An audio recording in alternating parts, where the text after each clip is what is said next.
donde se ofrecen los servicios de la salud.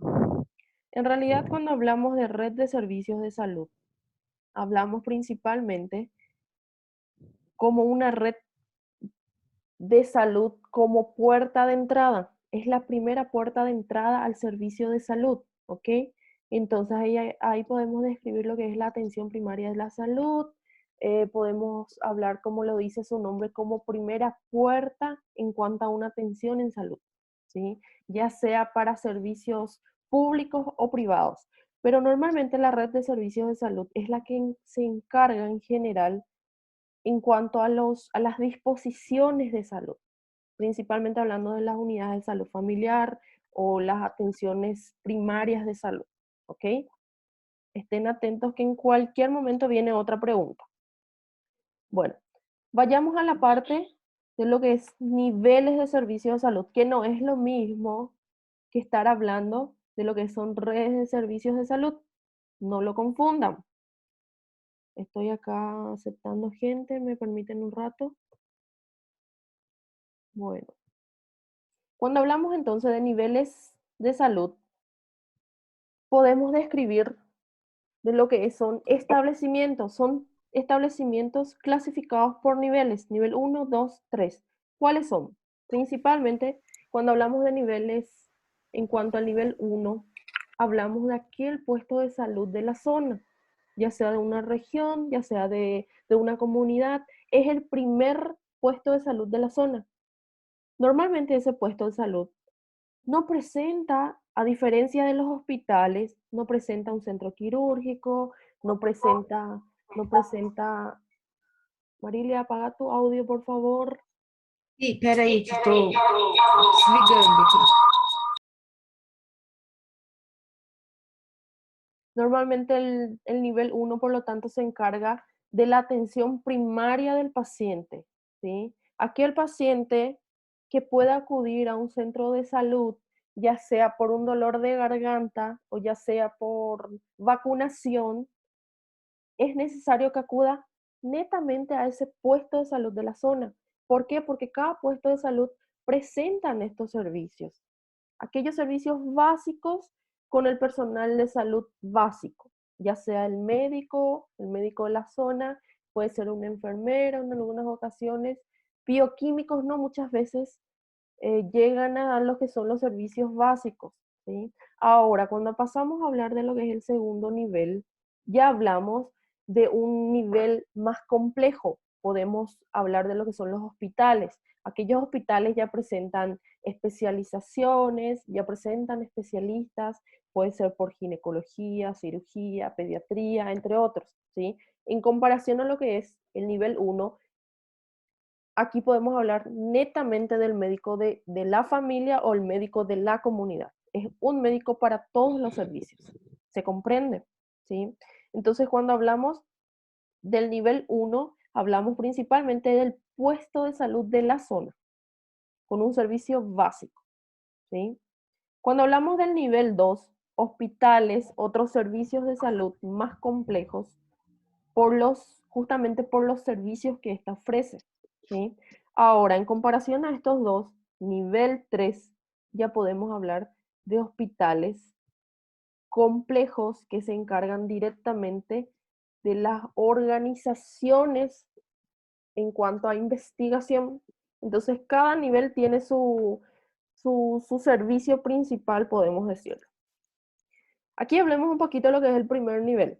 Normalmente en los puestos de salud se ofrecen casi el 80% de toda la población recurren a los puestos de salud.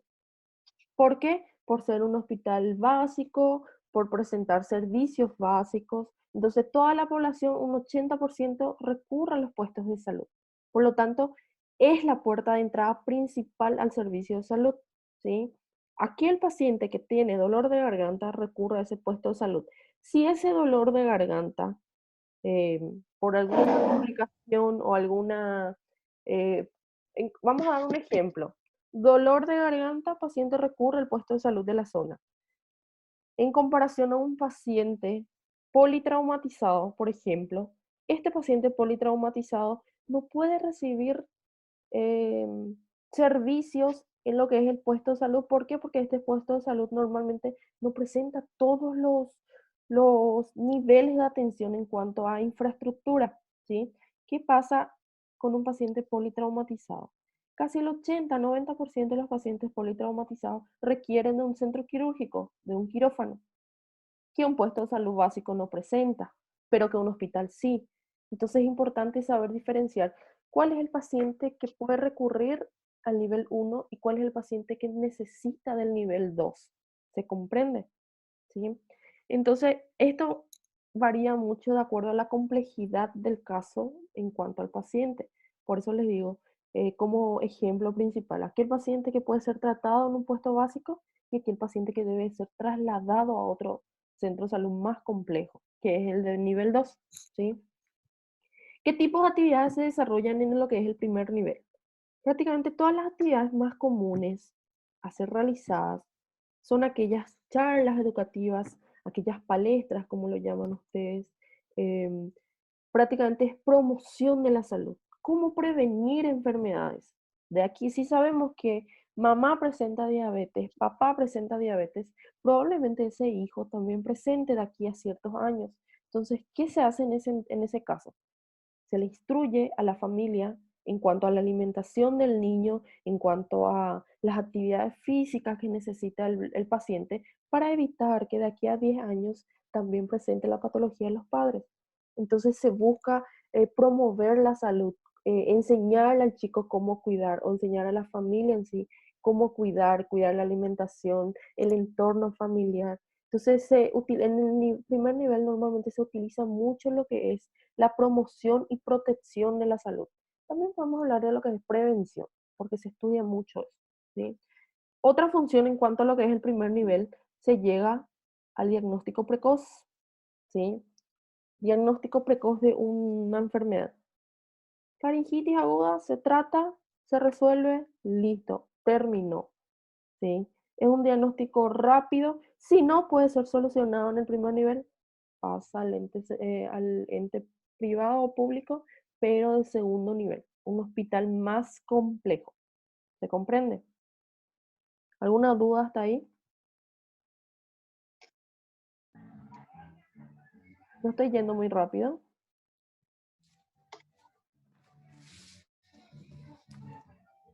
Ya continuamos en breve.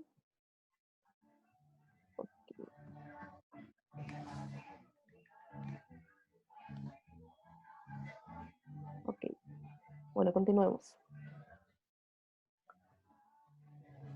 Cuando hablamos de lo que es primer nivel, como les dije, hablamos de los centros de salud, aquellas unidades de salud familiar. Normalmente estos servicios de salud. Apaguen su audio, Leandro, apaga tu audio, por favor.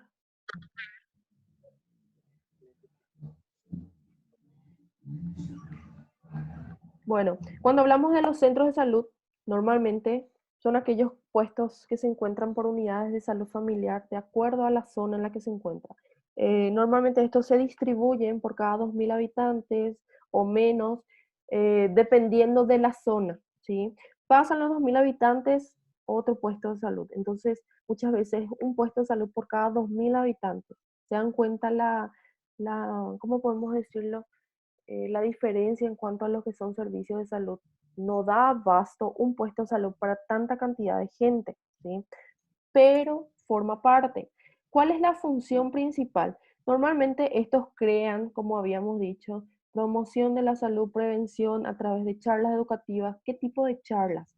Normalmente se desarrollan lo que son las charlas de vacunas, qué tipo de vacunas son recomendadas, en qué horario, no es en qué horario, perdón, a qué edad es recomendada acá, cuántas dosis es recomendada cambiar o dosificar. Entonces son charlas educativas, alimentación saludable en el diabético, cómo evitar que se complique, que ese paciente diabético llegue a complicarse.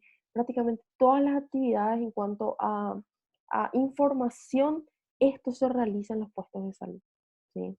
Entonces, muchas veces estas informaciones se le da como beneficio principal a los puestos de salud en comparación a los hospitales. Los hospitales prácticamente ya dejan más de lado eso.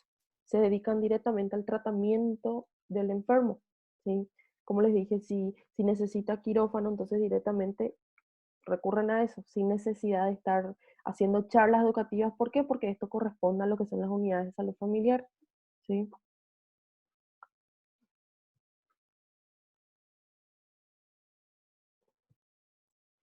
¿Qué más? Análisis de la situación local, encuestas. Sí, se realizan encuestas, por ejemplo, saber cuáles son las enfermedades más comunes de la zona, cuántos diabéticos existen, cuántos diabéticos acuden al hospital para su control, mejor dicho, al puesto de salud para su control. Entonces se busca principalmente eso, ¿sí? Los puestos de salud normalmente son pequeños, ¿sí? 2, 3 consultorios, con un especialista en cuanto a obstetricia. Que ginecología normalmente no suelen presentar, ¿sí? Pero siempre tiene un médico de salud que es el encargado de la comunidad. Presenta un enfermero que es el licenciado en enfermería y la parte de obstetricia, principalmente, ¿sí? Farmacias en algunas que otras ocasiones, depende de la zona, presenta. La parte de laboratorio, poco o nada presenta el puesto de salud. Son lo básico en cuanto a salud, ¿está bien? Creación de escuelas de salud, comunidad saludable. Esto, como les había explicado, se utiliza bastante en lo que son las charlas educativas, cómo prevenir cáncer de mama, cómo hacer el autoexamen de mamas. Entonces, todo lo que tenga que ver con educación para la salud en cuanto a la comunidad se realiza, ¿sí? Aquí vemos una imagen donde normalmente se suele hacer charlas educativas en escuelas, ¿sí? A través de eso llega la información a los chicos y a través de los chicos a los padres muchas veces. Esto había explicado todo en el audio, pero a modo de control está bien, está bien. Bueno, ya todos vieron el audio, escucharon el audio, el video aula, mejor dicho. ¿Pudieron acceder libremente a eso? ¿O hubo algún problema?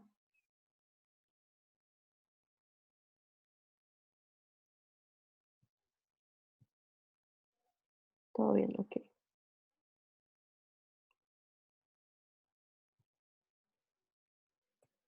Estilos de vida saludable. Se hacen charlas en cuanto a la educación, ¿sí? Charlas educativas para niños, la importancia del consumo de vegetales, la importancia del consumo de frutas, cuáles son los beneficios, cuáles son los riesgos, prácticamente eso en realidad nosotros debíamos de haber hecho, esa era la función principal de lo que es medicina comunitaria. Lastimosamente ahora estamos en una etapa muy difícil de lo que es la cuarentena, y yo creo que todos comprenden, pero no se preocupen que vamos a recuperar todo lo que podamos. No importa si queda fuera del horario, no importa, pero vamos a recuperar. ¿Por qué? Porque es importante estar en contacto con la comunidad. Para mí, particularmente, es lo más importante. La relación médico-paciente es lo más importante aquí. Saber cómo llegar al paciente o cómo llegar a la comunidad, eso es la parte básica en cuanto a lo que es medicina, en cuanto a la carrera en general, ¿sí? Saber cómo acercarnos al paciente y cómo tratar es la parte básica de medicina, ¿sí? Entonces, en realidad, esto, como les dije, formaba formaba parte de nuestra materia en sí. Pero vamos a esperar, esto va a pasar y luego vamos a recuperar. Así es que yo quiero que ustedes estén tranquilos y no hablo solo por la materia de medicina de la comunidad, sino que hablo en general. Seguro que más de un médico, más de un doctor les habrá aclarado que todas las partes prácticas se recuperan. No importa si pasan el horario, todos vamos a poner de nuestra parte, ya sea docente o alumno. ¿Está bien? Entonces comprendamos todos, porque para todos esto es algo nuevo. A mí particularmente esto de hacer video aulas o la tecnología luego para mí es muy difícil. ¿Para qué les digo otra cosa? No me gusta, pero tenemos que hacerlo. Entonces yo de corazón hago y espero que les llegue también a ustedes. Si ustedes no están logrando comprender alguna cosa, entonces es cuestión de acercarse, preguntar. Si no quieren preguntar en público, preguntan en privado, no hay problema. Yo por lo menos soy una persona muy accesible en cuanto a la información, ¿está bien? Bueno, continuemos rapidito. Esto es algo que habíamos hablado ya les hablé un poquito de lo que fue la videoaula. Prevención de daños y riesgos. Se hacen charlas educativas. Insistimos en las charlas educativas porque es algo que nosotros hacemos bastante. Medicina comunitaria se dedica a la prevención, ¿sí? Medicina comunitaria es más prevención y promoción de la salud. Cómo evitar una enfermedad o cómo ayudar a que esa enfermedad no se complique. Principalmente esa es la función. Entonces, ¿qué tipo de prevención de daños hablamos? Niños que están constantemente en contacto con Internet, ¿qué es lo que están observando? Si observan pornografía o no, a qué servicios están accediendo. Entonces, todas esas alertas que nosotros podamos realizar es lo que nos corresponde a nosotros como profesionales, y hablo de todo en general, ustedes alumnos, aquí docentes, en general, la información que podamos pasar a los padres o a los hijos principalmente. Bueno, ¿qué dice? A ver.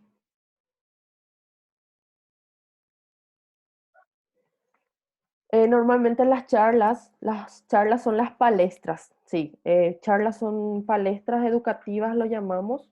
Aquí en Paraguay se utiliza más la palabra charla. ¿Por qué? Porque son aquellas informaciones que podemos pasar para los demás, ya sea con imágenes, ya sea con audios, pero siempre es, ¿cómo podemos decirlo? Si vamos a dedicarnos a una comunidad, es ir a pasar alguna información, pero para la comunidad, ¿sí? Entonces a eso nos referimos cuando decimos de charlas, ¿está bien?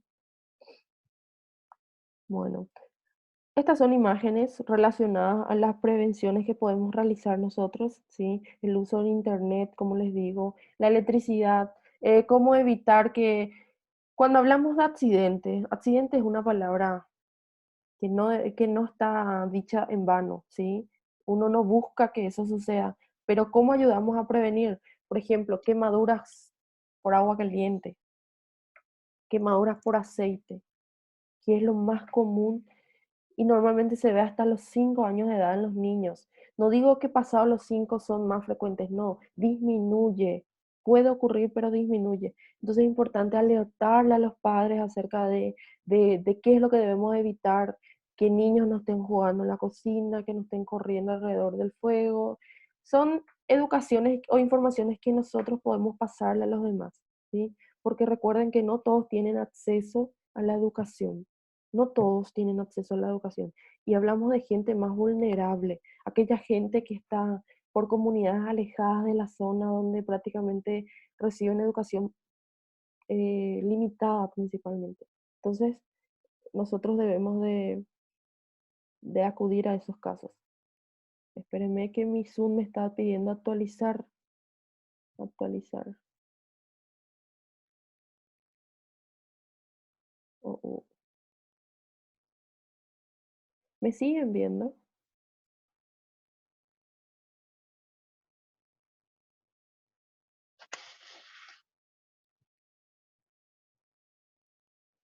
Ok.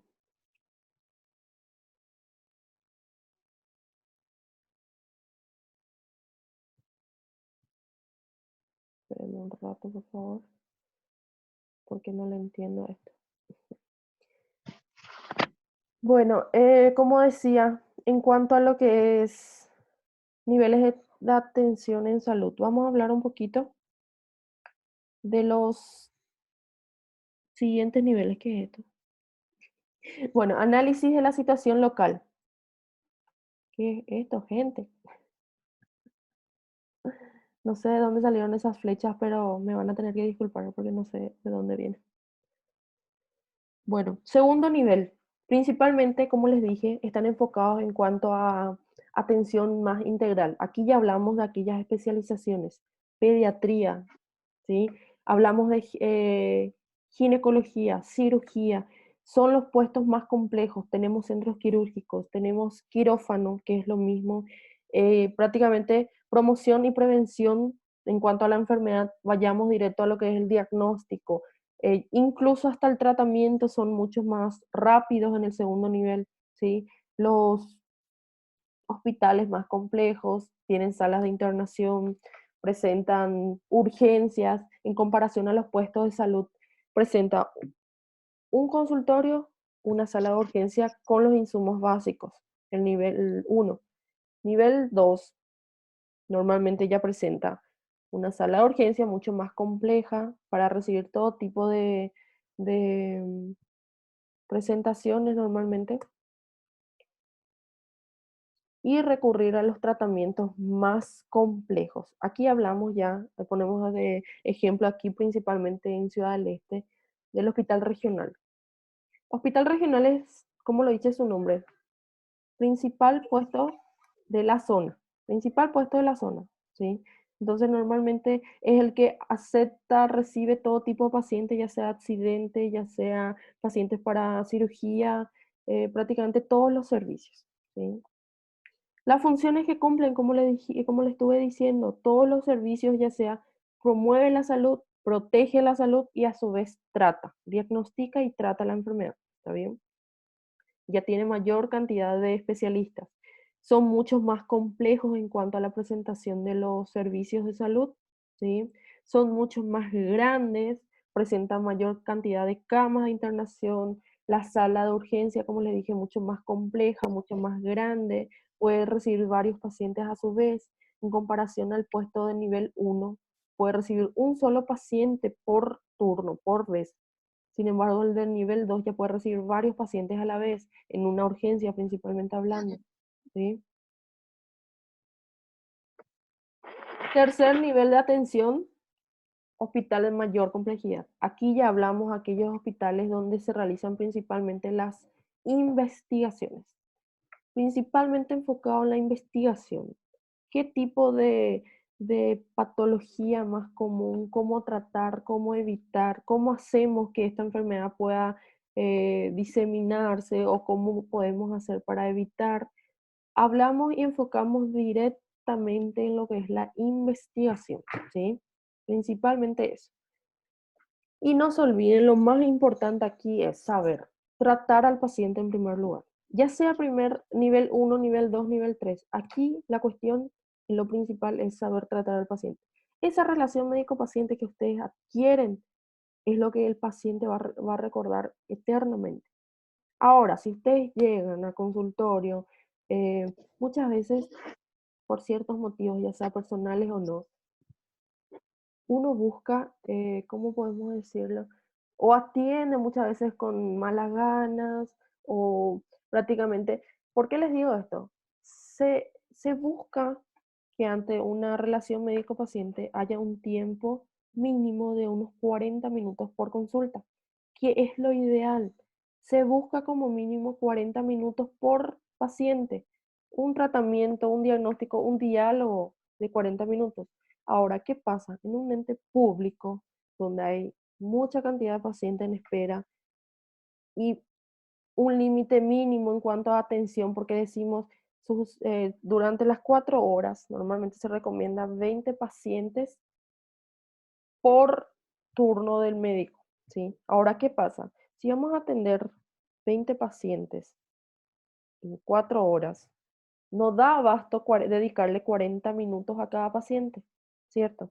Es lo ideal, es lo que corresponde, pero muchas veces los entes públicos, como les dije, por la cantidad excesiva de pacientes, o muchas veces hasta incluso por las vueltas que da el paciente antes de ayudar a llegar a un diagnóstico.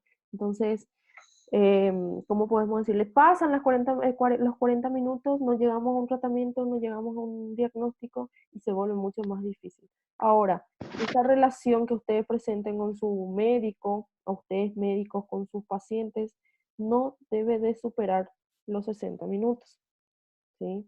Porque por el tiempo de espera entre un paciente y otro y por el tiempo perdido, porque puede haber un tiempo perdido también, ¿sí?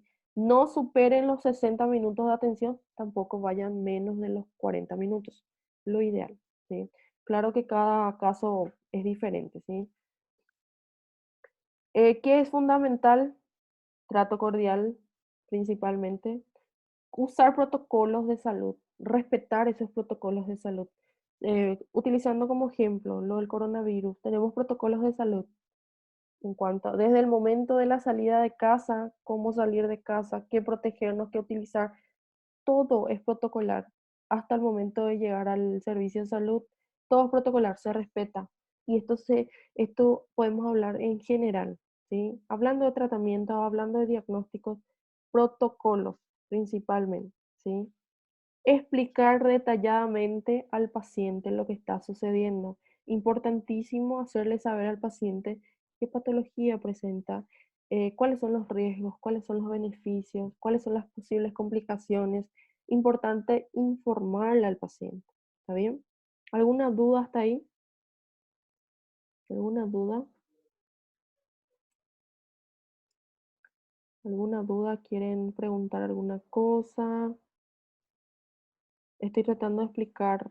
En realidad esto ya había explicado por videoaula, pero para que sea más didáctico, ¿está bien? Utilizar el consentimiento informado. Aquí aplicamos y vayamos de vuelta a lo que es hacerle saber al paciente de su patología, ¿sí? Aparte de hacerle saber al paciente de su patología, hacerle saber al paciente qué tratamiento va a recibir y saber si este paciente está preparado para recibir o no ese tratamiento, ¿sí? Esto se aplica principalmente en aquellos pacientes con patologías más graves, tipo cáncer o alguna amputación, ¿sí? Normalmente suele haber más problemas a la hora de hablar de amputaciones y en quienes vemos mayor cantidad de amputaciones en pacientes diabéticos, ¿sí? No traumáticos. ¿Por qué? Porque hablamos también de aquellos pacientes que por algún tipo de accidente presenta amputación. No hablamos de esos casos, hablamos principalmente de aquellas complicaciones dadas por diabetes mellitus, ¿sí? Hacerle saber al paciente qué tratamiento va a recibir y cuál es su beneficio, ¿sí? Ventajas y desventajas. Prestar una atención segura y competente. Es importante hacerle saber al paciente que ustedes están interesados en el caso, que a ustedes les importa su paciente. ¿Por qué? Porque así debe de ser. Ustedes tienen que estar informados para el tratamiento que va a recibir el paciente para saber si es que corresponde o no, ¿sí? Se busca salvaguardar todos los derechos del paciente. ¿En qué sentido? Aquí hablamos y ponemos de ejemplo religiones, por ejemplo. Sabemos que hay religiones que, hablando un poquito de lo que es planificación familiar, hay, hay religiones que no, ¿cómo sé si se va a cortar o no? Aquí, ¿alguien me ayuda? ¿Y dónde me voy?